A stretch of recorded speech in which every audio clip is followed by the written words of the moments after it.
The Trojan-Greek War has lasted nearly a decade up to this point, yet it still feels unfinished, as if the land itself is holding its breath. Before swords clash and legends are born, before blood darkens the dust outside Troy, this story begins in silence, on the edge of something unavoidable. But before we begin, if you find this story compelling, please give this video a like, share your thoughts in the comments, and tell me where you're watching from. It truly helps the channel grow. And don't forget to subscribe, because this is only the beginning of a much greater tale. The Trojan War is not a single fight. It is thousands of skirmishes, broken oaths, burning ships, and endless mourning.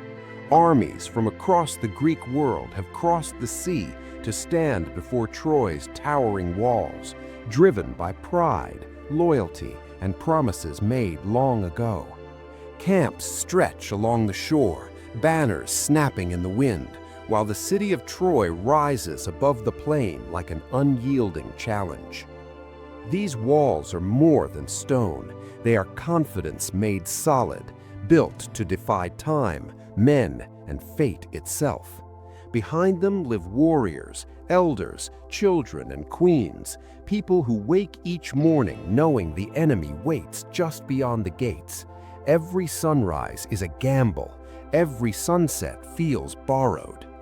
The war has reached a strange moment. Neither side can truly break the other. The Greeks are powerful but restless, their patience worn thin by years without victory. The Trojans are resilient but trapped, slowly bleeding strength with each passing season. Both sides sense that the war cannot continue like this. Something must change.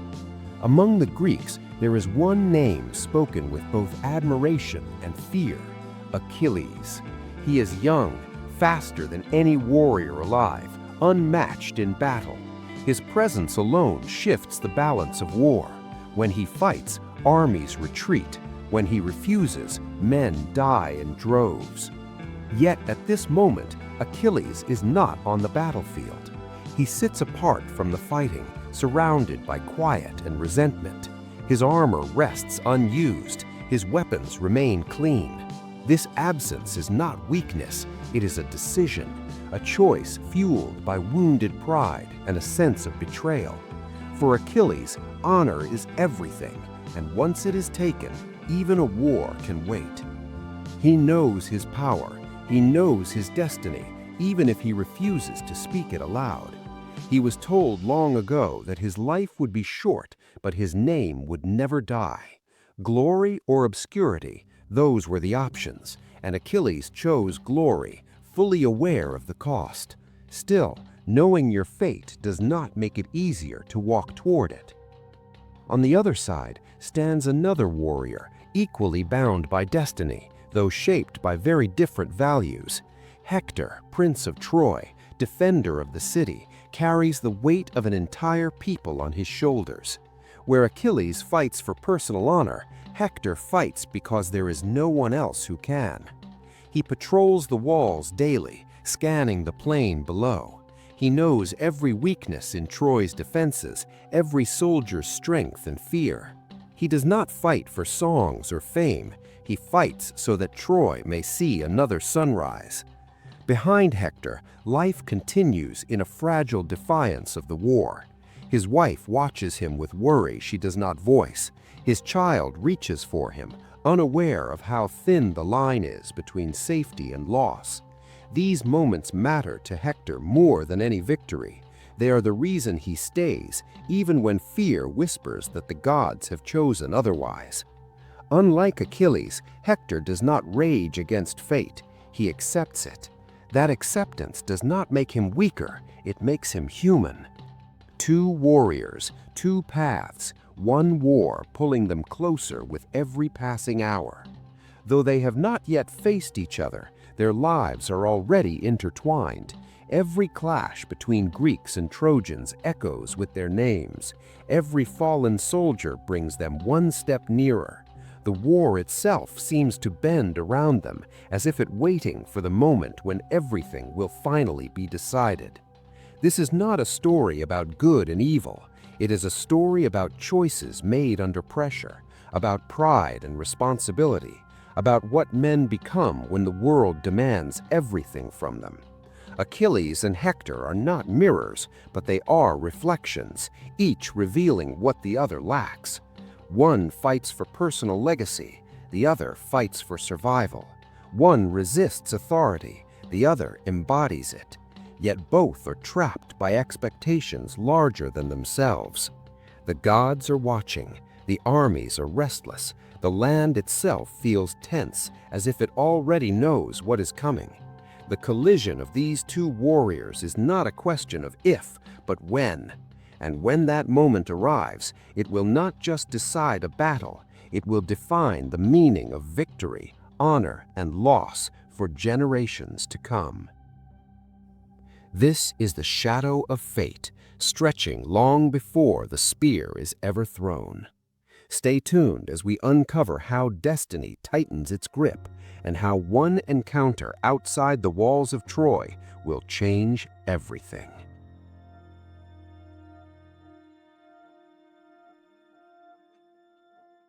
Honor is praised as a virtue, but in war it carries a price. Here, outside the walls of Troy, honor does not simply inspire courage, it demands sacrifice, obedience, and sometimes ruin. This is where the war turns inward, where the reasons for fighting begin to matter more than the fighting itself.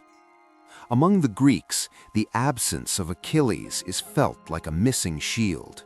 Without him, the army bleeds ground slowly, painfully. Warriors fight bravely, but bravery alone cannot replace a force of nature. And still, Achilles refuses to return. His anger is not small, and it is not impulsive, it is deliberate. Achilles believes his honor has been taken from him, stripped away by those who claim authority over him.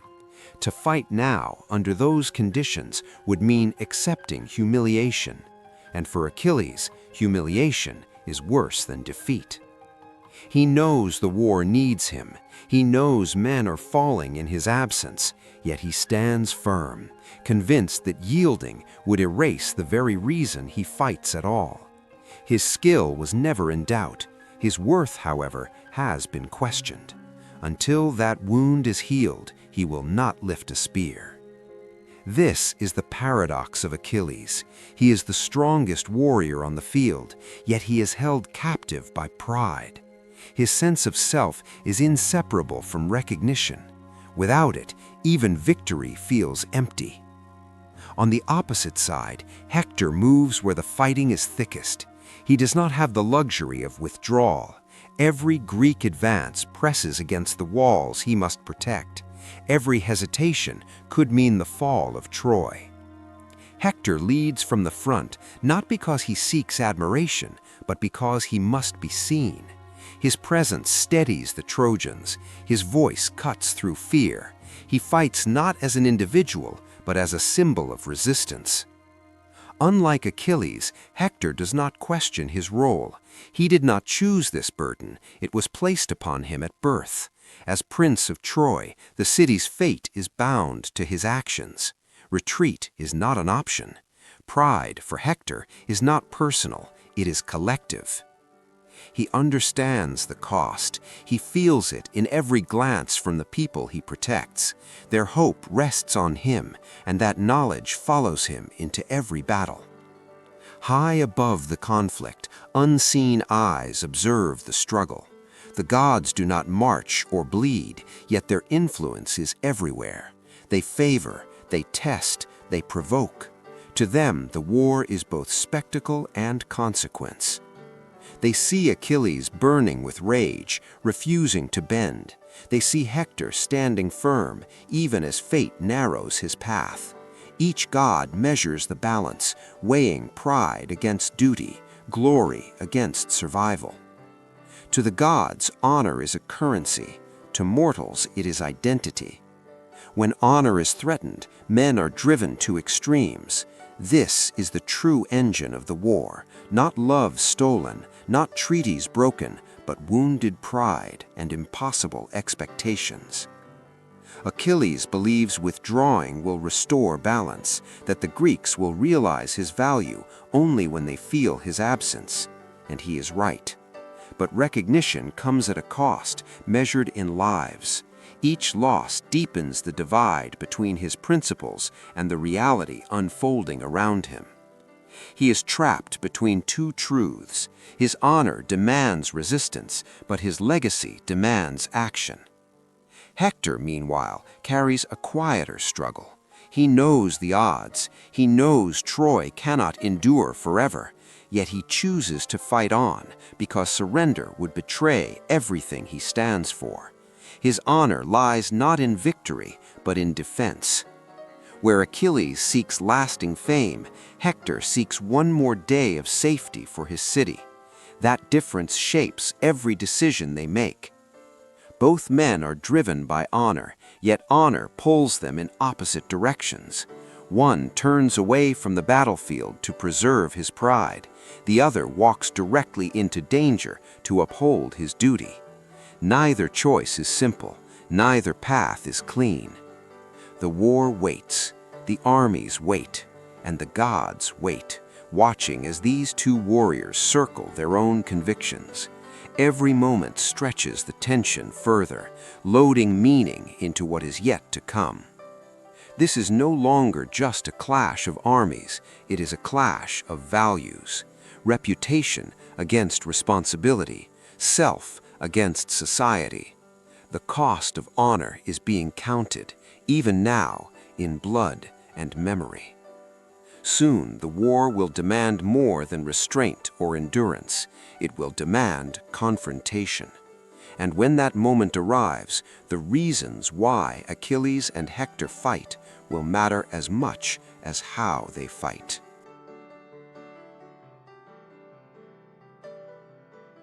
Every war reaches a moment when balance breaks, not with strategy or strength, but with loss. This is that moment, the instant when the Trojan War stops being a contest of armies and becomes a story of grief, fury, and irreversible choice. The Greeks are faltering. Without Achilles, their lines buckle under relentless pressure. Ships burn closer to shore. Hope thins. Desperation replaces patience. The cost of pride is no longer abstract, it is visible in wounded men and shrinking ground. Among those watching is Patroclus, closest companion to Achilles. He has seen the toll of this war from the beginning. He knows the depth of Achilles' anger, but he also sees what that anger is costing everyone else. Each day his silence grows heavier. Patroclus is not driven by glory, he is driven by loyalty, to the Greeks, to the fallen, and above all, to Achilles.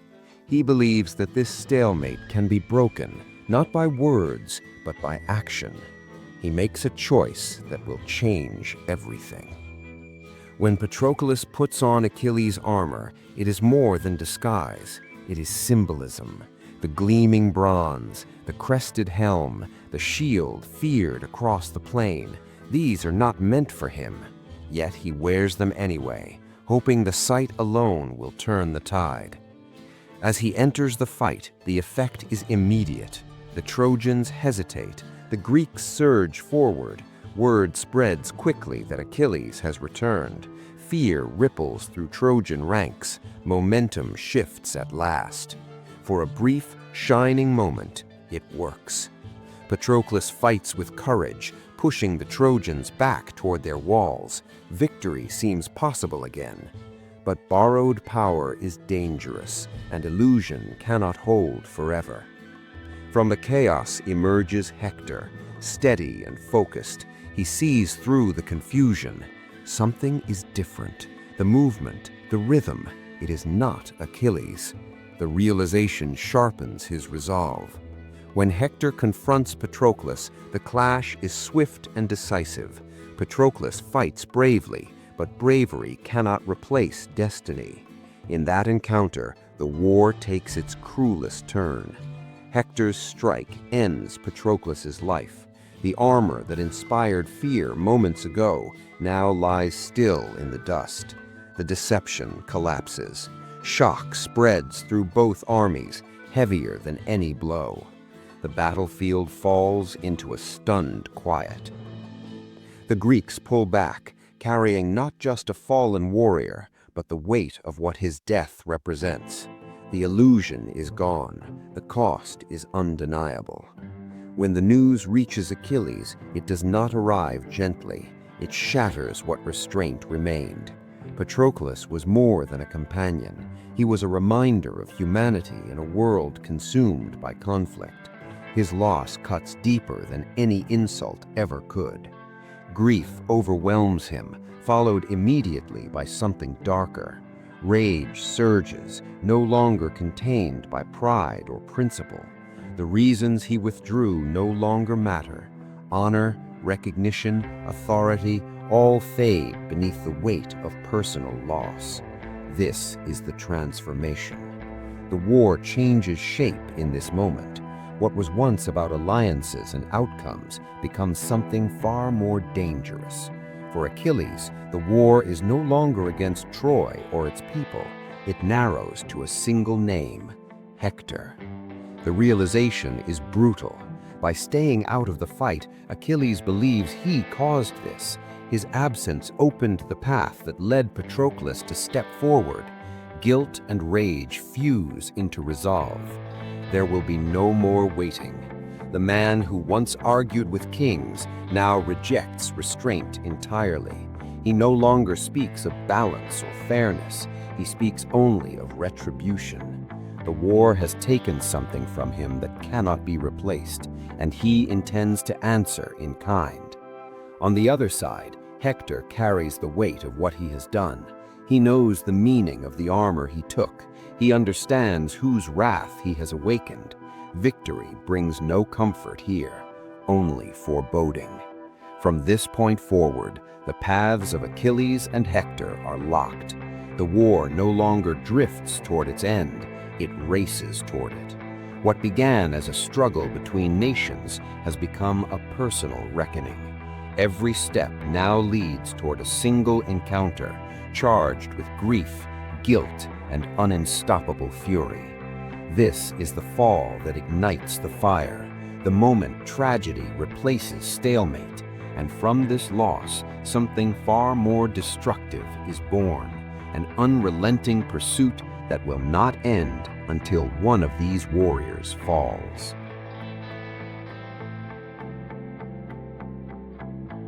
Every war has a moment where time stretches, where seconds feel like hours, and every heartbeat counts. Outside the walls of Troy, the ground itself seems to hold its breath. This is not a fight yet. It is a chase, a test of courage, fear, and the weight of destiny. Hector surveys the plain. The battlefield is empty, but the silence is deafening. He knows the enemy is near, and he knows who comes for him. Every instinct tells him to prepare, to retreat, to plan. But retreat is a luxury he cannot afford. Troy depends on him, and his duty has no pause. Fear is not unknown to Hector. He feels it, sharp and constant, like a shadow at the edges of his mind. Yet fear does not control him. It sharpens him, focuses him, demands every ounce of courage he possesses. He is human, yet his actions must transcend humanity if Troy is to survive another day. Then he sees him, Achilles, moving across the field like death made flesh. Every step is deliberate, every motion precise. There is no hesitation, no doubt. The ground trembles beneath him, or perhaps it is the city's anxiety manifesting in stone and soil. Soldiers who had hoped for a reprieve realize it is gone. The chase begins. Hector runs, not out of weakness, but out of responsibility. His legs carry him in long, measured strides, the weight of his armor a constant reminder of the life he protects. Each turn, each breath, each glance over his shoulder reminds him that this is no ordinary pursuit. This is destiny pressing close, inevitable and unyielding. The walls of Troy, once a sanctuary, become both guide and trap.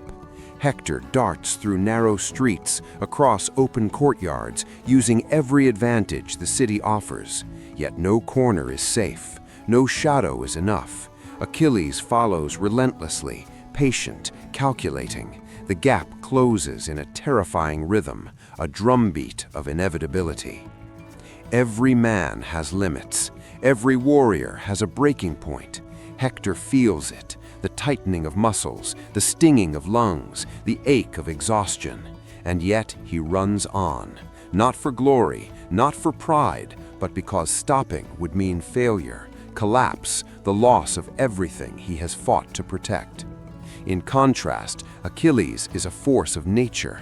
He does not tire, he does not falter, his eyes do not wander. He is not hunting for victory, he is hunting for destiny. And every movement is calculated to close the distance, to bring the confrontation to its unavoidable conclusion. Time stretches, each step feels magnified.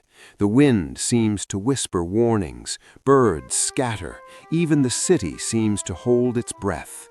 Hector knows that fate is not a suggestion, it is a tide that will crush him if he stops moving. Yet even the fastest feet cannot outrun inevitability forever. The pursuit is both physical and psychological. Hector wrestles with the thought that his end is near, that every decision, every maneuver, every act of bravery or hesitation has led to this.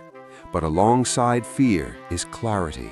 He understands that courage is not the absence of fear, it is acting despite it. And so he runs, every stride a testament to resilience. The Greeks and Trojans watch from a distance. They see a duel taking shape, not yet fought, but written in every motion. The tension radiates across the battlefield. Even the gods, who have long observed human folly, feel the weight of what is unfolding. There is no strategy now, no clever trickery. There is only pursuit, fear, and inevitability. He wonders if this is the moment destiny intended all along. He wonders if bravery can truly save a man when the end is certain. And yet he refuses to yield. Every step is a refusal to surrender, a defiance of fate, even as it presses closer. Achilles does not speak, he does not shout. His presence alone communicates the certainty of death, the promise of finality. There is no negotiation, no hesitation. The chase itself becomes a story, a living symbol of the collision between human courage and unstoppable fate. For a moment, time slows. Dust hangs in the air. Sweat glints on armor. Hearts pound as if echoing a drumbeat only they too can hear. Every stride, every motion carries meaning beyond the physical. This is the moment before destiny strikes, the calm before inevitable fire. In this chase, Hector is fully human and fully heroic. He faces what no ordinary man could face, knowing that his courage, skill, and resolve are all that stand between Troy and annihilation. His fear does not weaken him, it sharpens every choice, every turn, every movement. The chase cannot last forever. Every step draws them closer. Every heartbeat signals that what was once a distant destiny is now unavoidable. Outside the walls of Troy, fate has begun its final work, and both warriors are caught in its inescapable path. The collision is near, and when it comes, the world itself will feel the tremor.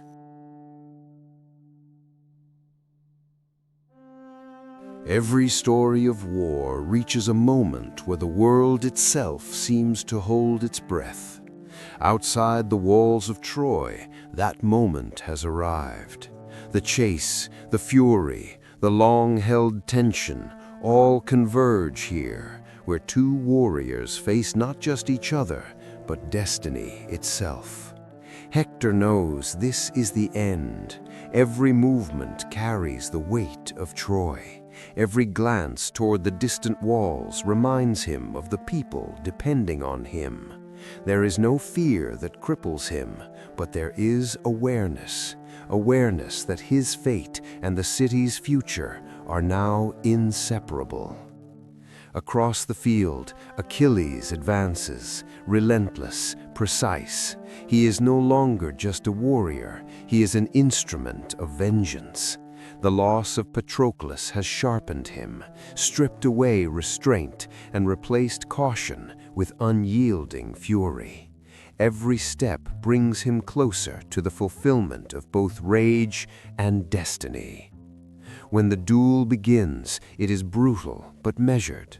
Hector fights with skill and courage born from necessity. Achilles counters with power and precision, each strike a reminder of the cost exacted by absence and loss. Neither movement is wasted, yet both are infused with deeper meaning, one of honor, one of vengeance. Time stretches. Every clash of spear and shield echoes like a drumbeat of fate. Hector is human, exhausted, yet resolute. Achilles is unstoppable, but tethered to grief and fury. In this moment, the war is no longer about armies, it is personal. Every strike is a story, every step carries the weight of everything lost. It is enough. Achilles strikes with a deadly precision, honed by rage and sorrow. The spear finds its mark. Hector falls, the city's champion struck down at last. The plain seems to shudder as life leaves him, his gaze still toward the walls that have defined him.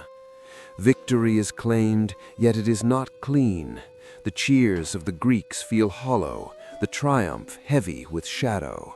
Achilles stands above his fallen adversary, yet there is no celebration, only the quiet realization that vengeance, once enacted, cannot undo what has been lost.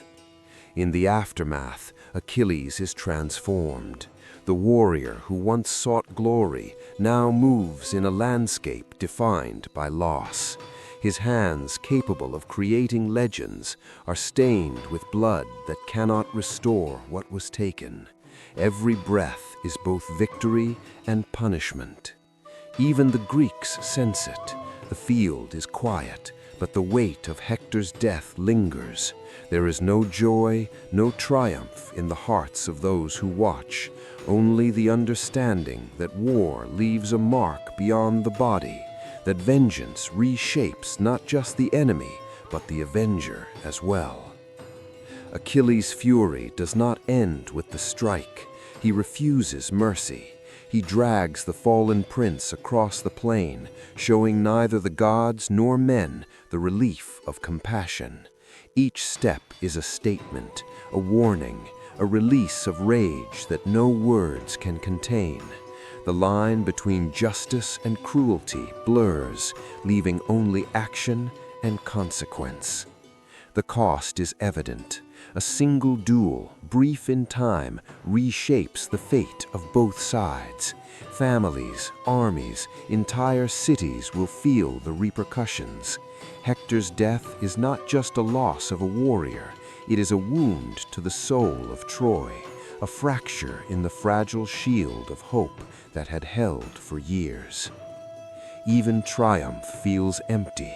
The weight of vengeance presses down, heavier than the armor on his back.